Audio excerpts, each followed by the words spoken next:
Hey guys, Prof Bowie here. On my way home from Stillwater tonight. So I know that this is not the best conditions for making a video, but it's the best time that I have to make a video. So it's going to be what it's going to be. I'm going to scoot up here a little bit. There we go. Get a little bit of lighting on my face so you can see me. Maybe I'll see if I can turn my cabin lights up just here just a little bit. Maybe that'll help a little bit too. Nope, not gonna help. Okay, anyway, I was just leaving Stillwater after class tonight, taking a class in diversity and equity in education. Really good class. If you are an education major or you care anything about education, and tonight we were actually talking about immigration into the United States. If you care about any of those issues, you should look into doing some reading on diversity and equity issues, social justice kind of stuff. Anyway, you don't care about that. I'm here to talk about astronomy.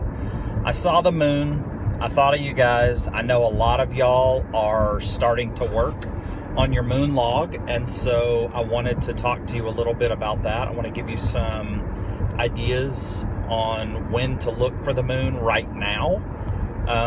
The phases of the moon change, and they change daily. The moon is actually, if you do the math, the moon goes around the Earth in a 360-degree circle, and it does that in 28 days. So if you do the math, you'll come to find out that the moon is going to be at the exact same time of the night. So if you go out and look right now at 7:25 and look where the moon is, tomorrow night at this time, it will be 12 degrees further east because it goes in a counterclockwise direction. It will be further east than it is tonight. It's right now I'm on Highway 51, and I'm going due west towards I-35, leaving Stillwater. And I am looking up about it's about 20 degrees up off the horizon right now at an azimuth of west is 270. It's about a 250 degree azimuth right now. So you should probably check that on Stellarium and see if I'm right. I think that I am. Not supposed to be doing astronomical measurements when I'm driving, so please don't try this at home. But I have a car that drives pretty straight, so I felt okay doing those two quick measurements. Anyway, the moon is going to be about 12 degrees further that way, so it won't be exactly 12 degrees difference in azimuth because it's on an arc, but in a circle, the moon is going to move about 12 degrees in 24 hours. So if you haven't already figured out, the word month comes from the word moon, and it's 1 month is a month, which is 28 days. If you consider the fact that the Earth is actually moving around the sun while the moon is moving around the Earth, it's technically 29 and a half days. But for it to go 360 degrees, it's 27.9 days, I think. I can't remember off the top of my head. But when you take into account that the Earth has moved further in its travel around the sun, for the moon to catch up with the Earth, it's about 29 and a half days. So this is on the test. One of the questions is, what month can not ever have a blue moon? Well, the definition of a blue moon is a full moon that happens twice in 1 month. Well, February, even if the full moon were at midnight on the 1st, it takes 29 and a half days. Well, no February is 29 and a half days long. that would have to round up to 30. So the next full moon is going to be on the 1st of March, sometime in the middle of the day, like at noon or something like that, because that's 29 and a half days later, even if it's a leap year.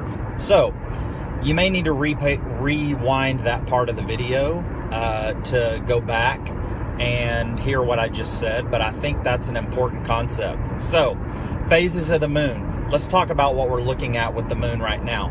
Right now I'm looking at the moon, and it is in the western part of the sky, and I can see a little sliver of it that is lit up.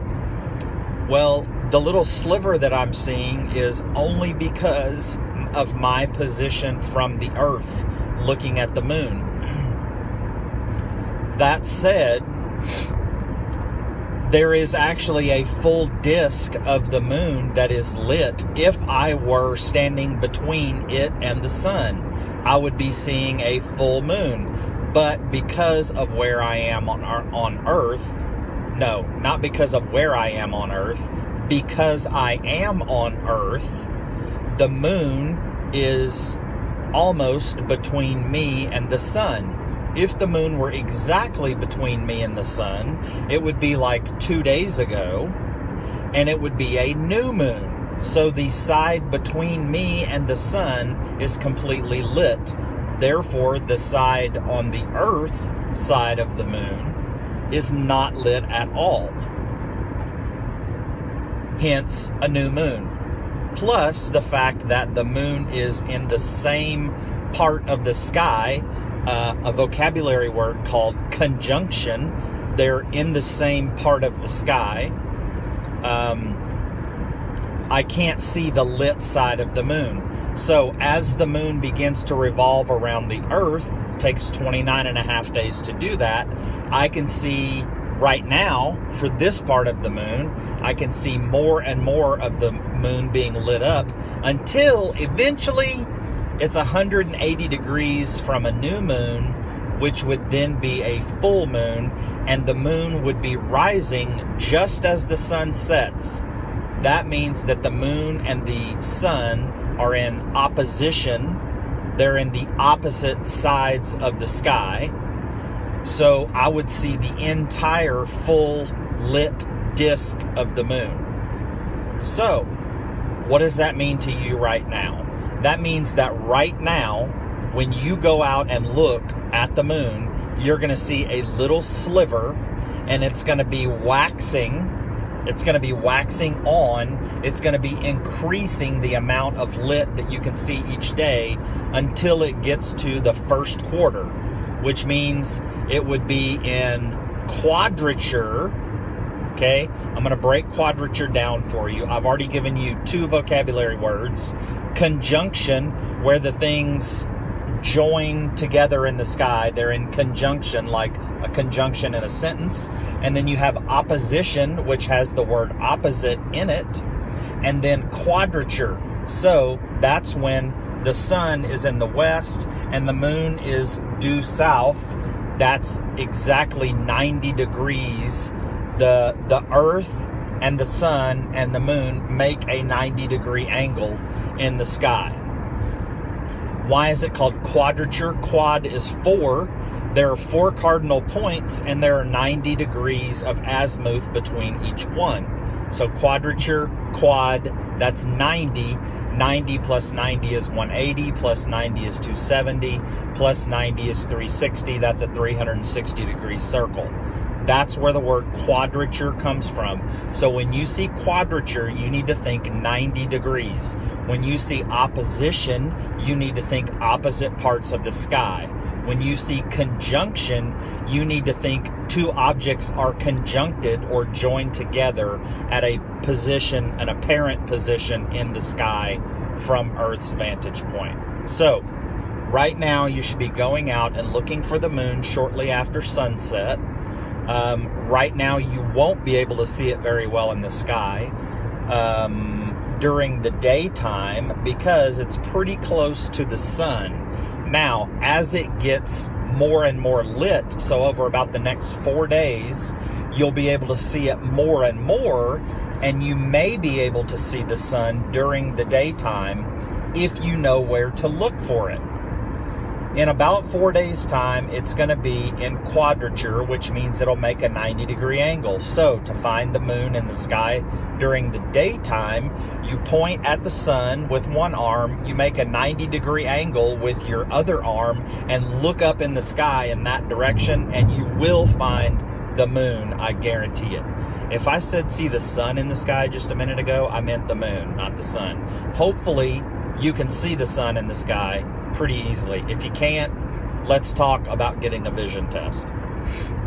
So, beautiful, beautiful moon tonight. Really pretty to look at. And that's also Venus. That's just above it right now. Probably about 10 degrees above. Really bright, bright planet. I'm pretty sure that's Venus. Could be Jupiter, but it looks a little too bright to be Jupiter. And then I suspect, I'm driving, so it's hard to tell. I suspect that may be Mars that's up above that. Look at Stellarium. You can actually see planets. Remember, when you're looking for planets, the stars that don't flicker are the planets. So if you see a star that's just a solid bright or solid light with no flicker, that is a planet. And they are visible with the naked eye pretty easily. So I would encourage you, your goal, G-O-A-L, should be to get out and look. That's the goal. Little clever acronym that I came up with, or that I use. I didn't come up with it. I'm stealing it from somebody else, to be perfectly honest. So hopefully this helps you in working on your moon log. If you've just started it, that's not a problem. You've still got plenty of time to finish it before the course is over. You need to be sure and look, try to look every day. You won't be looking at exactly the same time. Use Stellarium to help you find the moon, okay? You need to know when the moon is in the sky and when it's visible. Another student in the class and I, last week, before it was a full moon, we were actually able to find the crescent moon in the daytime, during the daylight, pretty easily because we knew where to look. So use Stellarium as a tool to help you find it. Don't use Stellarium to fill out your moon log. I can't stress that enough. You're cheating yourself, and you'll never experience the moon in all of its beauty and glory, in my opinion. Yes, that may be a little corny, but I think it's very beautiful to look at, especially right now, because there's a little bit of earth shine on it, meaning that you can actually see the full disk of the moon just barely. And so you should look up and